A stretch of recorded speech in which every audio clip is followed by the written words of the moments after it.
Bueno, en la línea telefónica está Alejandra Katz de CONAPRED, a la cual saludamos con muchísimo gusto en Fox Radio. Alejandra, te mandamos un fuerte abrazo. ¿Cómo estás? Muy bien, muchísimas gracias por escucharme y por darme la oportunidad de platicar con ustedes. No, por favor, un honor platicar contigo. ¿Cómo te fue con la gente de la federación?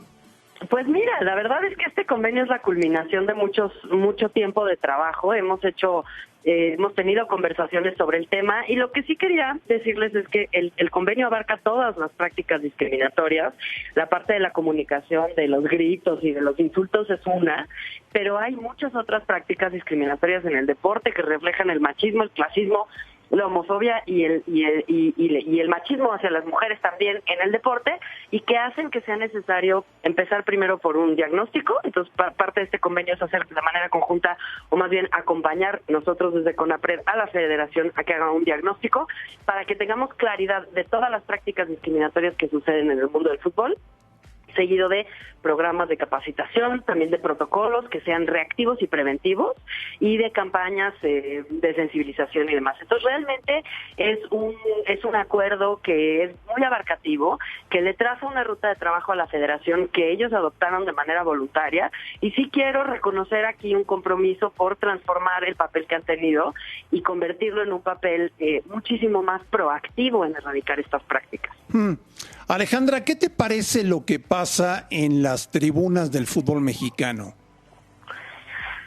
Pues pasan muchas cosas, ¿no? Pasan cosas maravillosas, pero también pasan cosas que son muy difíciles. Pasan cosas que hacen, por ejemplo, que grupos de población no se sientan bienvenidos, que hay gente que se sienta ofendida y debidamente insultada, ¿no? Directamente. Pasa que se replican prácticas sociales de discriminación. Entonces, creo que nos tenemos que preguntar a quién estamos dejando fuera cuando dejamos que persistan estas prácticas, porque el fútbol, ustedes estarán de acuerdo conmigo, va a ganar en la medida en la que muchísima más gente se comprometa, jueguen en familia, haya más talento de fútbol que se permita que se le abran las puertas, y no estar en un ambiente que de manera consistente está excluyendo a las personas. Por ejemplo, hablábamos en la mañana también con la federación, todavía hay una agenda pendiente en la accesibilidad de los estadios, ¿no? Por ejemplo. Entonces, de manera estructural, estamos permitiendo que haya grupos enteros de población que se sientan excluidos del deporte de muchas maneras, y eso es en detrimento del propio deporte y de todas y todos nosotros que lo disfrutamos. Yo creo que es hora de darle la vuelta a eso y de convertirlo en un espacio en donde quepamos todas y todos. Alejandra, me da muchísimo gusto saludarte. En primera instancia, felicitarte, porque sé que esto es algo que se ha venido trabajando desde hace tiempo y lo celebro desde este costado, y creo que lo deberíamos celebrar todos.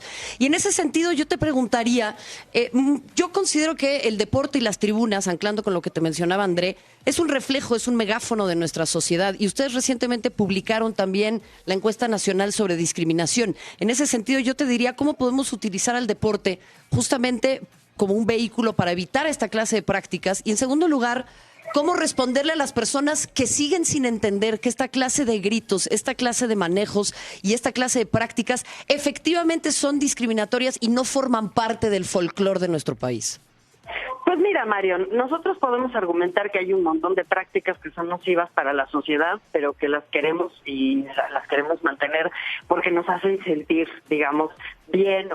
La discriminación está enraizada en la cultura, efectivamente, y no nada más en el deporte. Como tú misma dices, en muchísimos otros ámbitos sociales se ven prácticas muy parecidas.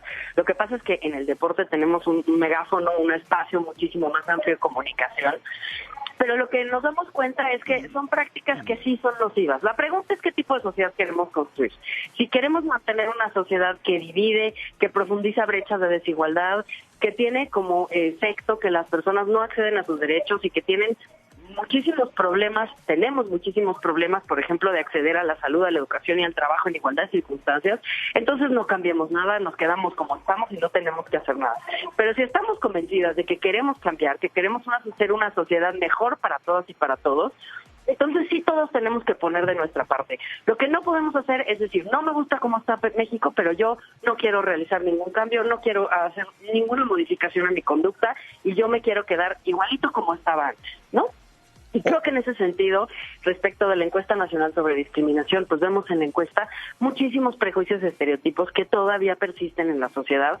Y déjenme referirme específicamente a un prejuicio vinculado, por ejemplo, muchísima gente, que la mayoría de la gente que contestó la encuesta dijo que los grupos más discriminados son las personas trans y las personas gays, lesbianas y bisexuales, ¿no? Y después hicimos una encuesta sobre orientación sexual e identidad de género específica, y ahí nos dimos cuenta, por ejemplo, que la gente joven de orientaciones sexuales o identidades de género no normativas tienen más propensidad a tener pensamientos suicidas. ¿Por qué es esto? Porque el entorno es sumamente discriminatorio, porque todos los días estás recibiendo el mensaje en los espacios más populares, más grandes, con más control de la narrativa, digamos, que está mal tener una orientación sexual o una identidad de género no normativa, y eso te genera un problema de salud mental muy serio. Entonces, decir que son gritos inocuos, que no tienen problema y que uno los quiere ir a gritar, la verdad es que me parece que es dejar de ver la influencia que tiene el fútbol en la cultura y la responsabilidad que eso implica para las autoridades del fútbol, para los equipos y para los medios de comunicación que también los cubren.